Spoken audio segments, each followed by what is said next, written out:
Coach, you're just talking about how you've been doing this every day. Why this rigorous training? We need to get the players in shape. We are going for the World Cup, you remember. We need the boys to be in top shape before we go to the World Cup. So the intensity of the training is a little bit high. But as we get closer to the tournament, we will bring it down. So that's why we've just started. So it should be very intensive so that we can get the best out of the boys. I realized that you split the team into two since they started training. What was that about? No, but we're doing the same thing, and because we have an assistant, the number is a little bit large, so we need to divide it into two, and then so that we can actually observe them at close range. Because when they are few and you are observing them, you see the little nitty-gritties and their mistakes, and you can correct them. When training began, I realized that there were some players who were not in the training attire of the team. Are there new players you brought in? Yeah, not that. Some of them wrote to the FA. They are from England and Germany. They want to come and see if they can get into the team. So we have to give them the opportunity to come and train with us so that we can see. That's why you see them. But later on, we give them the uniform to get into the team. So assessing them, how did you see their performance? Well, that's up to me to say. I don't have to tell you. Okay, you were in India for the draw last week, Friday. Considering the team we found ourselves in, with the host nation India, USA, and Colombia, have you seen these teams play? And if you have, what are our chances? I've not seen them play.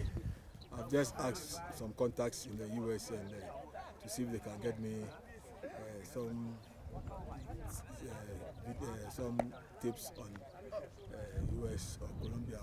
As for India, they have not played any tournament before, so there's nothing actually on them. So fortunately we are playing the last match in our group. So I believe that by that time we would have seen them play 2 matches and then we'll see how they play. Okay, which of these teams would you say would be Ghana's threat? Every team is a threat as far as the competition is concerned. 24 teams, they have all qualified on merit and they have come to the competition. So everybody is a threat. So we don't have to say this one is a threat or that one. We have to prepare for any of them. You saw the altitude. Could it be a factor? Well, that's why we want to go and prepare in a place similar to the weather conditions of India, so that when we get there, we will not be found wanting. And have you already chosen a place that you will train? Well, we've chosen 2 areas, either Dubai or Turkey, and so the ministry and the FA will work it out. Okay, yesterday there were media reports that Emmanuel Toku and Ibrahim Danlad has been invited back. I saw only Danlad around, but I didn't see Emmanuel. You see, I don't know how many times I have to explain this for people to understand. We were given a number to work within. Meanwhile, we had players from Right to Dream and Wafa coming in because when we were going to Africa, we didn't get them. So they came in, 5 from Wafa, 5 from Right to Dream, making 10. So when we add up to the number, we were about 30 something. But the ministry knew, they gave us a number that they can cater for.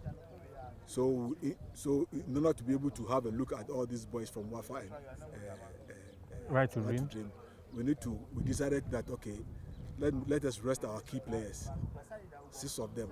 Let them stay in the house for a week so that we can use that week to look at the other boys and then take a decision on them, send some out, and then bring them, the 6 players back into camp. And that is exactly what we have done. But Toku and one other boy, Drisu, yeah, they have been invited by Portland Timbers to come and spend a week with them in the US, so they've gone to the US. Okay.